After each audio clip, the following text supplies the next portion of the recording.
Muy buenos días, hermanos, que el Señor les bendiga. Amén. Es un placer estar en este lugar para predicar la palabra del Señor. Y saludos a todos en el nombre del Señor, a todos los hermanos presentes, a los del canal. A que el Señor los bendiga y los guarde. Gracias al Señor por que podemos tener este tiempo especial para servirle a Él. El mensaje que quiero presentarle hoy lo he titulado Una iglesia emocional, parte 2. Es la continuación del estudio de la vez pasada. El pasaje base que tenemos es Lucas capítulo 8, versículos del 11 al 15. Pero antes vamos a orar. Padre, te alabamos, glorificamos tu santo nombre, Señor, porque tú eres bueno. Bendito seas tú, Señor. Tú tienes todo el poder y tú tienes toda autoridad. Y te pido que tú ahora hables por nosotros. Te necesitamos. Y habla tú por mí, Señor. Pon palabra en mi boca. Quita toda palabra confusa. Líbrame de palabras ofensivas. Y dame palabras gratas para adorarte a ti. Gracias porque tú eres el Dios que haces todas las cosas. En el nombre de Cristo Jesús. Amén. Comenzamos diciendo que una iglesia emocional, como su nombre lo dice, que se basa en las emociones. Que su base no es bíblica. Caso contrario al eslogan nuestro, a nuestro principio que decimos que somos bereanos. Y es saber si los hermanos aquí presentes, aparte de la familia nuestra, Cadena Martínez, ¿se acuerdan la cita bíblica que es nuestro eslogan de Berea? Hechos capítulo 17, versículos 10 y 11. Entonces ese es escudriñar la palabra y no comer de cuento, porque los que son emocionales así lo hacen. Donde van y dicen lo que le dicen, eso es lo que practican. Estas iglesias emocionales se ve un fruto, pero el fruto no es el que el Señor quiere. Leamos lo que dice el versículo 15 de Lucas capítulo 8. Dice: mas la que cayó en buena tierra, estos son los que con todo corazón bueno y recto retienen la palabra oída y dan fruto con perseverancia. Fruto que persevera. A veces en estas iglesias emocionales usted ve la cantidad de gente, pero vaya, mire el fruto. Son iglesias en las que no se habla del arrepentimiento del pecado. Tampoco se habla de la necesidad de salvación, donde no se habla de la santidad ni del pecado, sino que siga igual. Pudiéramos catalogarla como una secta dentro de la iglesia que se considera que es sana doctrina. Porque algunos dicen, en toda la iglesia donde se diga Padre, Hijo y Espíritu Santo, es sana doctrina. No, Señor. Y eso es lo que nos dice Santiago capítulo 2, versículo 19. Dice, si tú dices que tienes fe, eso está bien. Pero recuerda que los demonios también tiemblan, creen y tiemblan por la grandeza de Dios. Entonces, yo decía que en estos, el pasaje del versículo 11 hasta el 14, vemos unas personas que son clases de reacciones de personas que están en la iglesia. Y dice, los que están junto al camino son aquellos que las aves se comen la semilla. Dice que oyen y están muy emocionados, pero se van. El diablo quita la palabra de su corazón. Los que caen sobre las piedras nacen pronto, porque pero no tienen raíz y se mueren. Los que caen sobre los espinos, los afanes de la vida, el trabajo, todas las otras cosas, las distracciones, no los dejan dar fruto en la iglesia. Pero el cuarto, que es el que cae en buena tierra, es aquel que da buen fruto. Yo siempre digo que hay dos clases de creyentes, que hay el creyente carnal y hay el creyente espiritual. Sería el espiritual el que cae, el versículo 15, que cae en buena tierra y da fruto. Dice fruto con perseverancia, fruto que se puede ver. Como dije, estas iglesias basan su fe, su doctrina, tratando de lograr tres objetivos. El primero es conseguir fama. El segundo, conseguir poder. Y el tercero, conseguir dinero. Y estas iglesias aglutinan gente para lograr esos objetivos. Pero eso no está en la iglesia que el Señor va a levantar, como veíamos en las clases anteriores. Por lo tanto, lo que estas personas y estos líderes en estas iglesias persiguen es hacer sentir bien a la gente con buena música, con buenas conferencias humanistas, hasta que hacen llorar a las personas, pero no hay un arrepentimiento, porque ahí no se ve la humildad, no se ve la reverencia, no se ve la humillación a Dios, sino que se ve un orgullo envuelto en las vanidades, envuelto en esa apariencia. Dice que la Biblia que el mismo diablo se viste como ángel de luz. Y nosotros hemos sido llamados a ser cambiados en novedad de vida. Ahora, nosotros como humanos podemos ver, sí, qué bonito, todas estas cosas, pero Dios las rechaza. Como dije el domingo pasado, he hablado con personas que han estado en estas iglesias y dicen que no han estado. Conocí a una persona que fue discípulo mío en la iglesia antes y después estaba en otra, una secta precisamente. Y me lo encontré de pronto y lo abracé pensando en lo que yo había sido su mentor enseñándole las primeras clases. Digo, no, me apartó y dijo, no, es que ahora yo me congrego con tal iglesia, pero bien desviada de la verdad. O sea, estuvo por un tiempo, fue mi discípulo, teníamos un instituto bíblico que se llamaba Berea precisamente, y yo era uno de los profesores, y él estuvo conmigo allí, pero salió de una secta para meterse en otra. Entonces, Jesús nos invita a que nosotros entremos por la puerta verdadera, y dice que los que no entran por esa puerta son ladrones y salteadores. Pero algunos quieren entrar por otros medios, por otras circunstancias, y no es la verdad.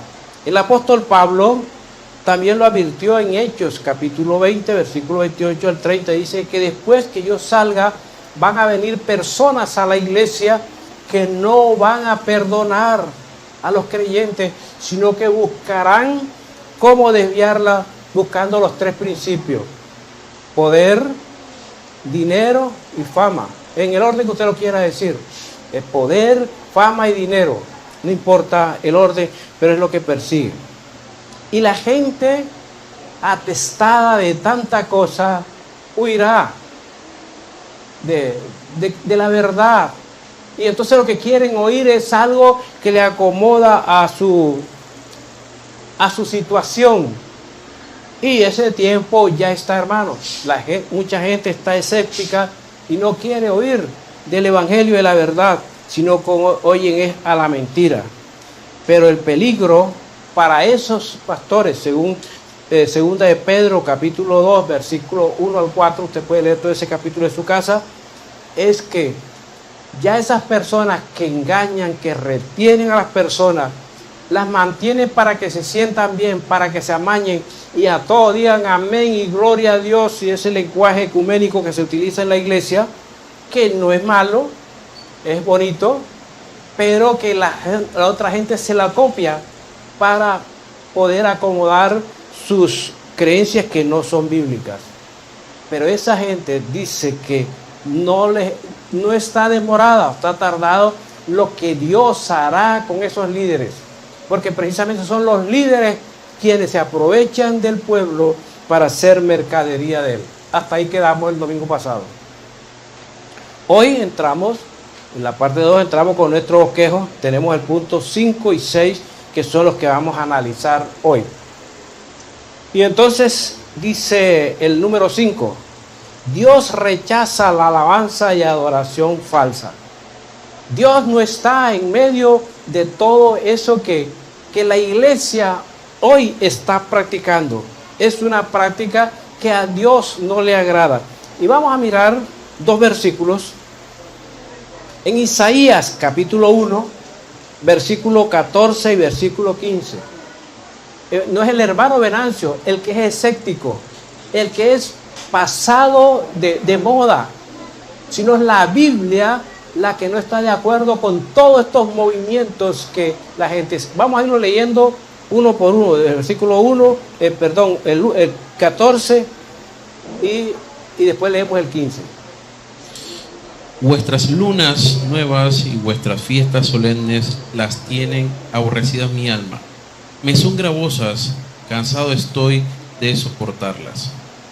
Dice, vuestras lunas nuevas, las fiestas que hacían el pueblo que no era de él, los judíos, dice, me tienen cansado, ya no la soporto. O sea, la adoración que ustedes me ofrecen, y eso lo dijo palabras de Jesús, también lo dijo y ahora lo está diciendo Isaías, que lo dijo el Señor. El profeta Isaías lo dijo pocos años antes de Cristo, que esto no agrada al Señor. Y algunos dicen, no, que es que el pueblo de Israel hacía esto y por eso nosotros hacemos esto. El pueblo de Israel danzaba del pueblo de Dios. Pero miren lo que dice Dios, todo lo que ustedes están ofreciendo lo tengo aborrecido. Y estoy hablando del Antiguo Testamento. Versículo 15. Cuando extendáis vuestras manos, yo esconderé de vosotros mis ojos.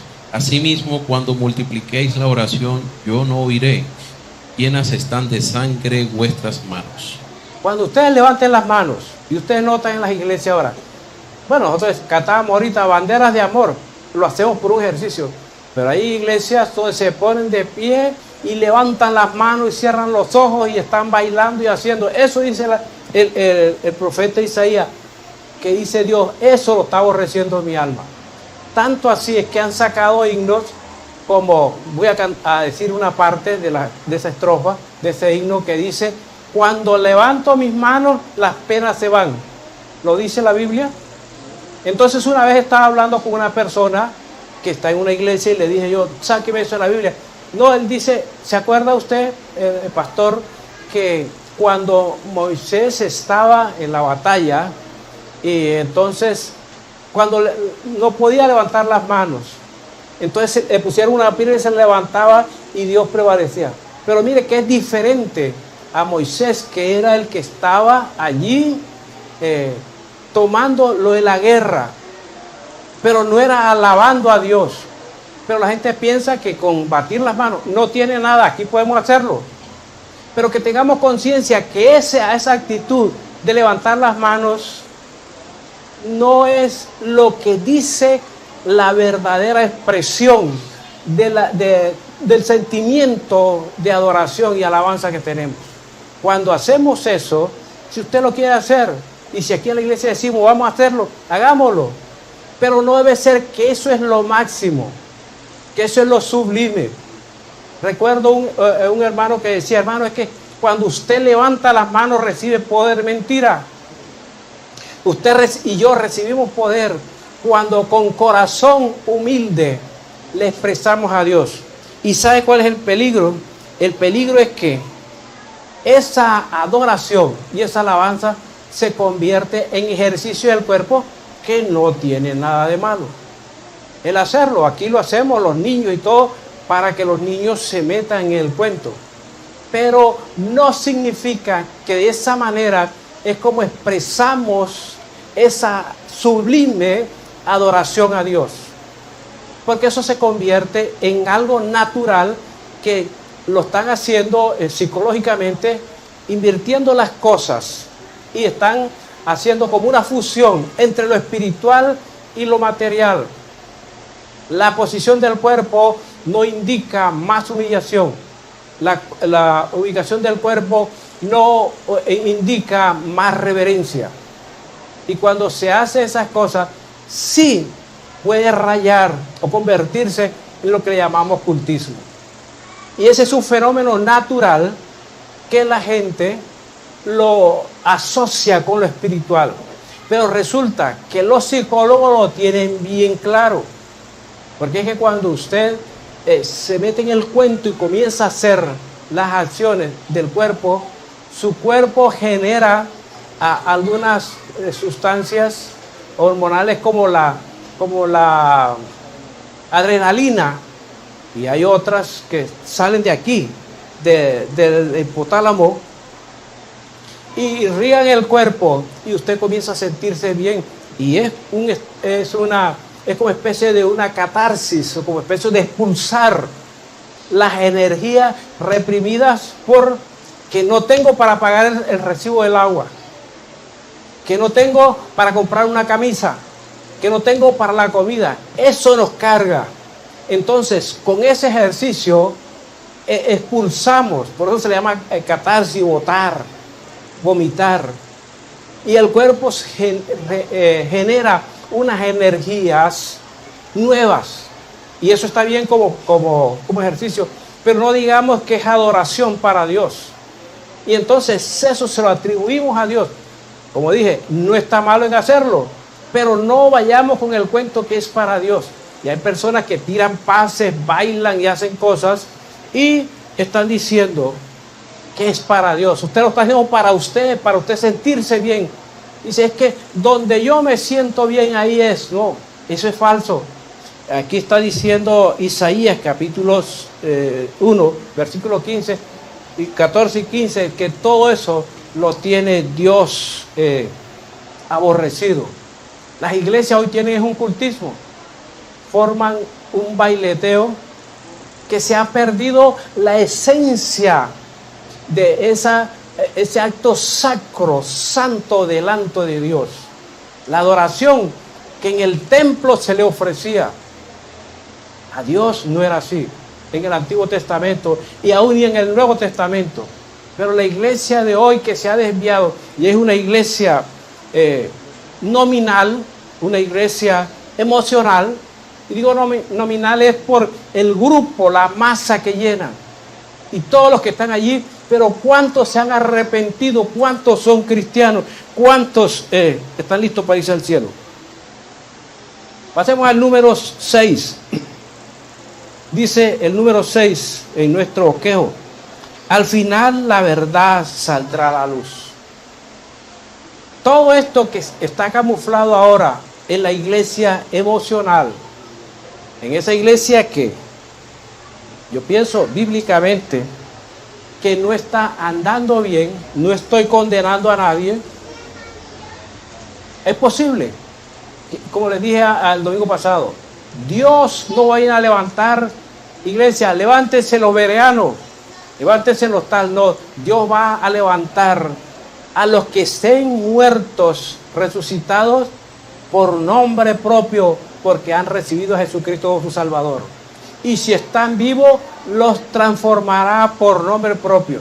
Entonces allí no va a haber iglesia, porque la iglesia de Cristo es una sola, como les dije, compuesta con diferentes personas en todo el mundo y de diferentes iglesias. Entonces, aún de esas iglesias emocionales, yo he conocido en esas iglesias personas que están allí y saben que eso no es la verdad, pero allí crecieron y allí están. Pero hermanos, nosotros que sabemos la verdad, no debemos dejarlo entrar. Y ustedes preguntarán, ¿por qué la iglesia Berea no aplaude? ¿Por qué la iglesia de Berea no hace esas otras cosas? Mire, llegan tanto al punto que los que están en esa supuesta alabanza y adoración, que cuando van a cantar levantan las manos y hacen todo, pero cuando van a leer la palabra les dice pónganse de pie y no se ponen de pie, porque es más importante lo que ellos cantan que oír la palabra de Dios. Y la palabra de Dios es reverente. Nosotros debemos presentar reverencia delante de la presencia de Dios, porque cuando se lee la palabra, léala quien la lea, es la palabra de Dios. He leído algunos artículos y estaba mirando un artículo de que cómo cambia la palabra de Dios a la gente. Y dice que había un misionero que se metió en unos campos de la India, y él repartía Biblias. Y entonces lo atracaron y le iban a quitar todos los libros, lo iban a matar, y él se quedó quieto. Y dijo, bueno, antes de matarme y de quemar los libros, yo quiero que me dejen leerles una porción de ese libro que se va a quemar. Y leyó, imagínense, Juan 3:16.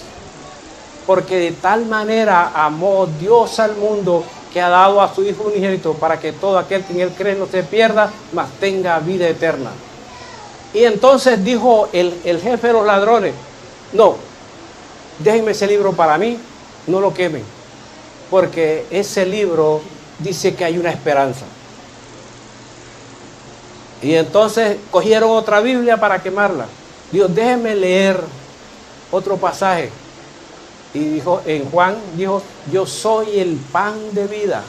El que de mí come no tendrá hambre jamás. Dijo otro de los altos de los ladrones, déjenme ese para mí. Y así pasó por toda la Biblia. Solamente la Biblia es poder de Dios. Nos dice la palabra que la Biblia es el poder de Dios para salvación a todo aquel que él cree. Entonces dije que la verdad saldrá a la luz.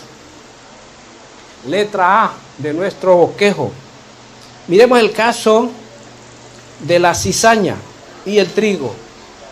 Así se va a ir a dar al final. Mateo 13, 28 al 30. Mateo 13, 28 al 30. Dice la palabra de Dios. Él les dijo, un enemigo ha hecho esto.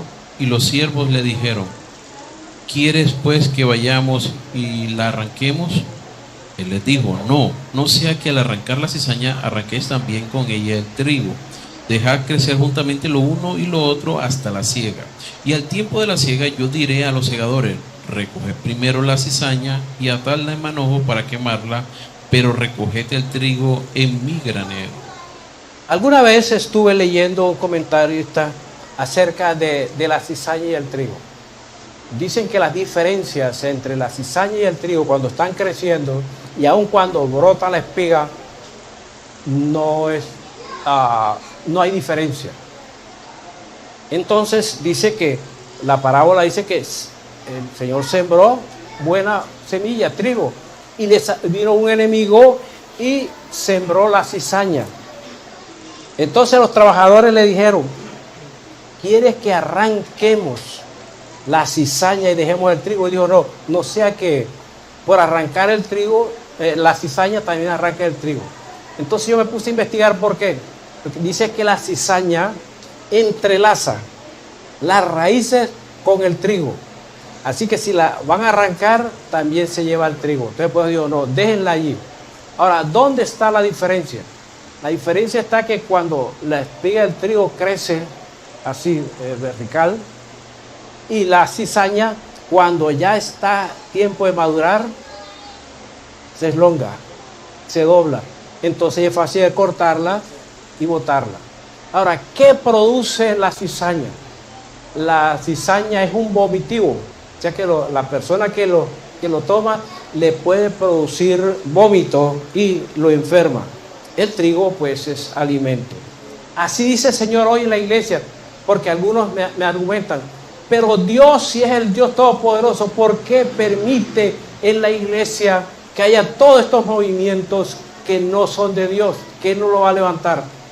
Precisamente por eso, porque en medio de ese desorden, de esa falsedad, Dios sacará algunos escogidos. Dice que muchos son los llamados, pero pocos los escogidos. Hablemos de la letra B. El fin de las obras falsas. Dice, no, pero es que yo recuerdo que una vez un hermano me dijo una vez que yo di un testimonio que Dios me había bendecido, que estaba en una situación y por donde yo pensaba que iba a resolver la situación, no se dio sino por otro lado. Y él le dio rabia, o sea, él me tenía envidia y dijo, vea, el hermano Venancio dice que a él Dios nada más lo bendice, sacó un cheque así. Lo mostró, mire este cheque, que yo vendí un carro y me dieron este cheque y cambié el carro. Entonces él me ha llamado a mí antes, hermano, venga para que ore por mí, mire este carro, ¿qué tal? Yo desde que llegué, no sé, me vino algo así, ese carro es robado, ese carro es robado. Y yo le dije, hermano, usted botó su carrito, era un Toyota y lo cambió por una Ranger, más nueva y todo. Bueno, yo oré, pero ni ese carro. Y él se molestó por eso, porque tal, tanto el carro se quedó el F2, cuando eso era el F2 con él, más el cheque era una chequera robada. Entonces, hermano, no es por lo que tengamos aquí y lo que aparentemente tenemos que creemos que ahí están las buenas obras. Vamos a mirar lo que dice 2 Corintios capítulo 5, los versículos 10 y 11. 2 Corintios capítulo 5, versículos 10 y 11. Porque es necesario que todos nosotros comparezcamos ante el tribunal de Cristo, para que cada uno reciba según lo que haya hecho mientras estaba en el cuerpo, sea bueno o sea malo. Conociendo pues el temor del Señor, persuadimos a los hombres, pero a Dios le es manifiesto lo que somos, y espero que también lo sea a vuestras conciencias. Lo que nosotros estamos haciendo, hermano, y hay iglesias, de pronto aquí, nosotros como iglesia pequeña, no se ve, pero hay cantidad de personas metidas entre las iglesias que sus obras que hacen no son buenas. Y dice que las obras, todos compareceremos delante de Dios. ¿Sabías tú, hermano, que aunque tú eres cristiano y que eres salvo, que vas al cielo, Dios te va a llamar un día como me va a llamar a mí? Ah, no, te dice no, pero si tú siempre has estado predicando y a ti te va a probar. No, Dios me va a probar por lo que yo he hecho o por lo que he dejado de hacer. Así Dios también, un día tú llegarás al trono, se le llama al juicio del gran trono blanco. Ahí no es para condenación, es juicio para vergüenza, donde dice la palabra que si él mismo así se salva, pero que no tendrá el galardón ni todo. Vamos a mirar otro pasaje, 1 Corintios capítulo 3, versículos 12 al 16. Dice: y si sobre este fundamento alguno edificare oro, plata, piedras preciosas, madera, heno o hojarasca, la obra de cada uno será manifiesta, porque el día la declarará, pues por el fuego será revelada. Y la obra de cada uno, cual sea, el fuego la probará. Si permaneciere la obra de alguno que sobreedificó, recibirá recompensa. Si la obra de alguno se quemare, él sufrirá pérdida, si bien él mismo será salvo, aunque así como por fuego. ¿No sabéis que sois templos de Dios y que el Espíritu de Dios mora en vosotros? Mira, hermanos, lo que usted esté haciendo en la iglesia, ahora, mucho, poco o nada, va a ser probado delante de Dios para recibir premios. Y dice, no es que va a perder la salvación, dice que así como por fuego, o así como ahora en esta época están los muchachos saliendo de clases y hay los alumnos malos que dicen, ay, ¿cómo te fue? Digo, pasé raspando. Yo no sé la calificación ahora si es sobre 10. Cuando yo estudiaba era de 1 a 10 y ahora sí califican de 1 a 5. Entonces, el que pasa de 1 a 5 pasa raspando con 3. ¿No es así? Eso es lo que va a hacer el Señor. La obra será aprobada. Si ha recibido a Cristo de veras, no se va a quedar, va a ir con el Señor. Pues dice, si Él mismo se salva así como por juego, pero la obra saldrá a la luz. Creo que el otro día di una anécdota que leí cuando tenía como 14 años. Ha pasado bastante agua por debajo del puente. Y dice que había una señora que tenía muy buenas comodidades, hacía muchas actividades en la iglesia y tenía una muchacha que trabajaba con ella, que era el servicio, la doméstica. Entonces ella dijo, bueno,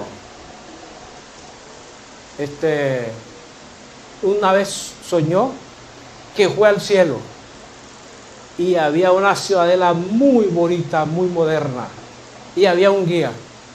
Entonces cuando ella se presentó, ya la sierva de ella había muerto según el sueño. Y entonces la fue guiando y había unos edificios muy bonitos. ¿Y ese de quién es? Ese de fulano. Y este de fulano.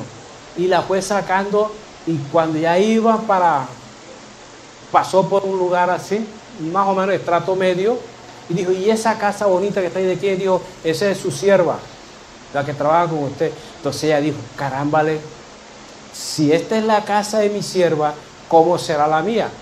Y siguió, él iba sacando para unos ranchitos que había por allá, unas carpitas, y entonces se le paró alguien y le dijo, oye, usted no estará equivocado. No, señor, los materiales que usted mandó alcanzaron para construirle acá, y la llevó a una chocita y ahí despertó desesperada. Esa era una anécdota. Pues eso sucede, hermanos. Lo que nosotros hagamos, hagámoslo de corazón para el Señor, porque todo saldrá a la luz. Vamos a terminar con la letra C. La letra C dice, una verdad muy dolorosa. El día que el Señor llegue y estemos en el cielo, leí un libro, ya ni me acuerdo bien porque estaba muy joven cuando leí ese libro, quizás tenía como 13, 14 años. El libro escrito por el doctor Brujet Daza, fue gobernador del Magdalena, él era de Monpós, y era uno de los grandes, y él aceptó al Señor, y era un gran predicador. Y él escribió un libro que se tituló, hay de los que están que no son, y hay de los que son que no están. Entonces eso irá a ser esa verdad dolorosa en el cielo. Vamos a mirar el primer pasaje que tenemos, Mateo 7, 21 al 23. Cuando yo hablo de estas verdades, me dicen, pero ¿cómo dentro de la iglesia de Dios? Y me han dicho, ¿usted se atreve a mencionar a alguna persona que la obra que está haciendo tal persona, los milagros que está haciendo, no son de Dios? Mírenme lo que dice la Biblia. No lo dice el hermano Venancio, lo dice la Biblia. Mateo 7, 21. Yo recuerdo que una vez había un hermano que asistía a la iglesia, una iglesia donde yo fui a predicar, y dije esto, y se fue de la iglesia. Dijo, no, porque él es un farsante. Eso solo inventó él. Dijo, no, pero es que estaba el pasaje bíblico. Y yo, no, que era yo me había inventado eso. Yo no he inventado eso, ahí está el pasaje. Mateo 7, 21, 22 y 23.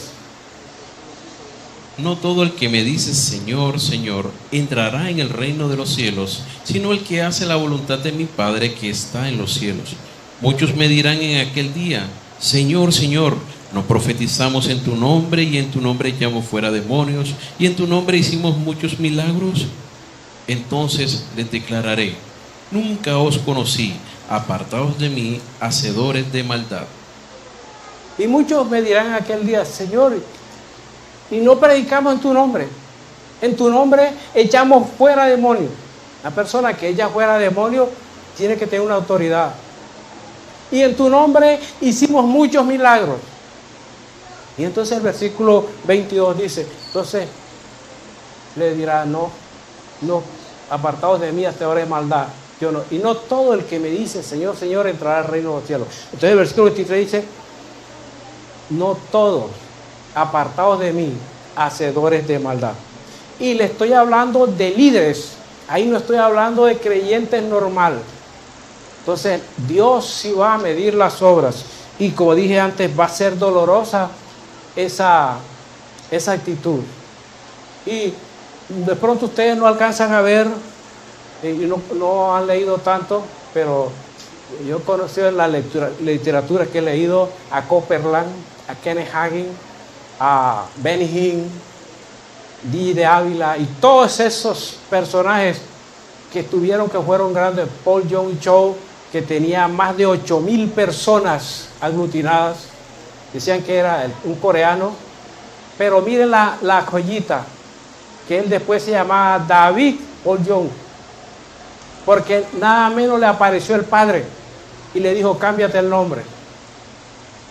Entonces es una herejía, pero bien grande.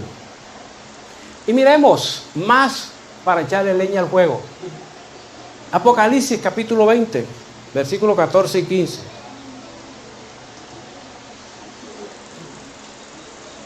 Apocalipsis 20, 14 y 15. Y la muerte y el Hades fueron lanzados al lago de fuego. Esta es la muerte segunda. Y el que no se halló inscrito en el libro de la vida fue lanzado al lago de fuego. El que no se halló inscrito, dice que todos fueron lanzados, y el que no se halló inscrito. Muchas personas pueden estar predicando el evangelio. Recuerdo que una vez leí una historia cuando estábamos estudiando homilética.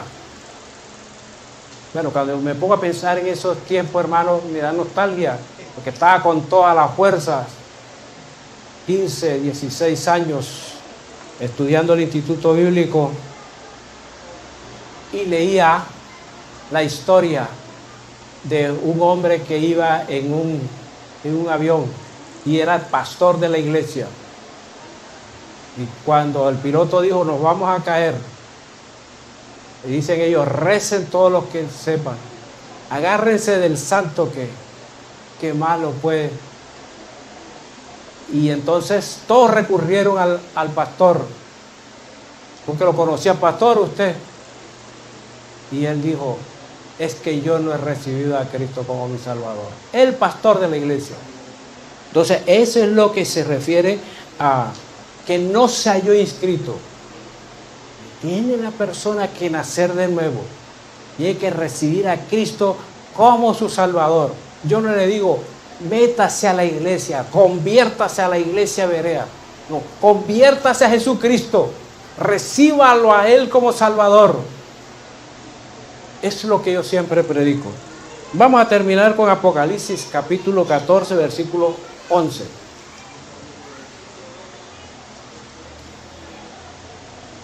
Dice, y el humo de su tormento sube por los siglos de los siglos, y no tiene reposo de día ni de noche los que adoran a la bestia y a su imagen, ni nadie que reciba la marca de su nombre.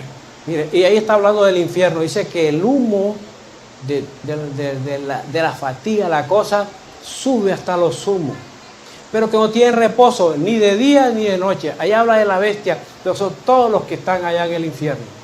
Hay personas que están en la iglesia, saben que lo que está haciendo está mal, que su vida no se ajusta a la palabra de Dios, pero siguen y van rumbo al infierno.